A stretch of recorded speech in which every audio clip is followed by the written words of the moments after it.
Hilton, no, you don't want to know.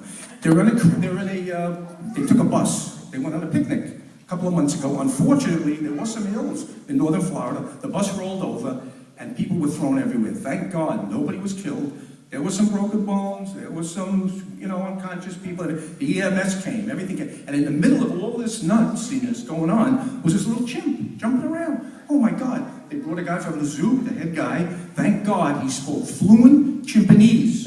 So he could talk to the, oh, thank you. I know thank you. We have somebody that got that. Okay. And he says, Bonzo, calm down. He gave him a banana, calm down. He says, Bonzo, what was going on here? And, oh my God, they were drinking. Anything else? Yeah. Ooh, they were probably smoking some funny cigarettes. Anything else? Yeah, they were carrying. Oh my God. And while all this was going on, Bonzo, what were you doing?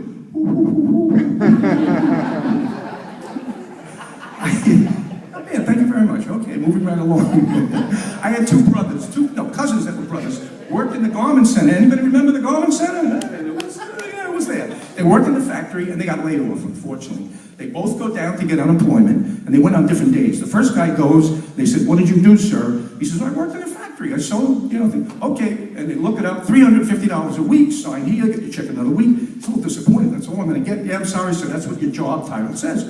The second brother, they work together, comes down and he says, I was a diesel fitter. So he says, wait a minute, diesel fitter, hold on a minute. Diesel engineering, you're getting $700 a week. Oh my God. He goes back, the first brother says, what the heck is going on here? He runs down the next day, starts screaming, are you out of your mind? I work in the factory. Sir, diesel engineering. What diesel engineering? I sew the seams in the women's panties. And my brother holds him up and goes, diesel fitter?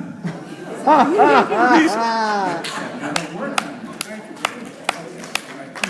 I can't stop before I tell you about my grandmother, God bless her, Mariana, she was the greatest. She got on the Long Island Railroad. She's going in to meet her sister. By the way, she calls her sister Friday in Queens. We lived in a little town where Billy Crystal grew up, Long Beach. Everybody know Long Beach, Long Island, New York? There's a boardwalk, okay. And so now she calls her sister. This is the great. My father hears this. He goes, Tante Shima, Aunt Shima. Tante Shima, so this is Friday. I'll see you tomorrow morning by Macy's. And hangs up.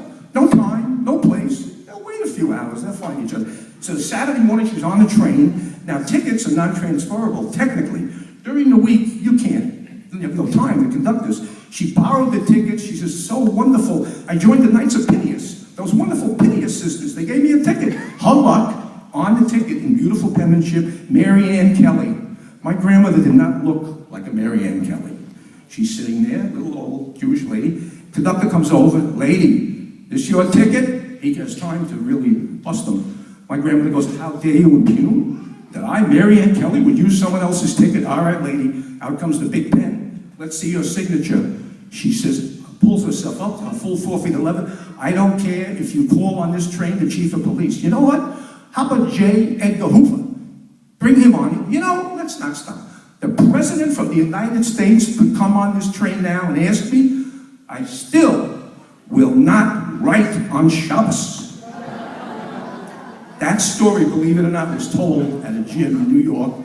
Does anybody here remember the Gotham Health Club? It was Manhattan. I gotta find somebody. You'd have to probably be about 89, 95. But Alan King heard that story, went on Ed Sullivan and told the story. Not too bad, right? She was the best. She was the best. One real quick one with her. She had a friend come over the house. She was living with us. She came to babysit me, never went home. My father used to kid around. His mother-in-law and his father-in-law living, and he has a little fight with my mother. Made it up. He says, you know what, Sophie? Why don't you go home to your mother? She lived upstairs. That was the joke, all right? Woman comes to the door. Another older woman, also I think from Russia.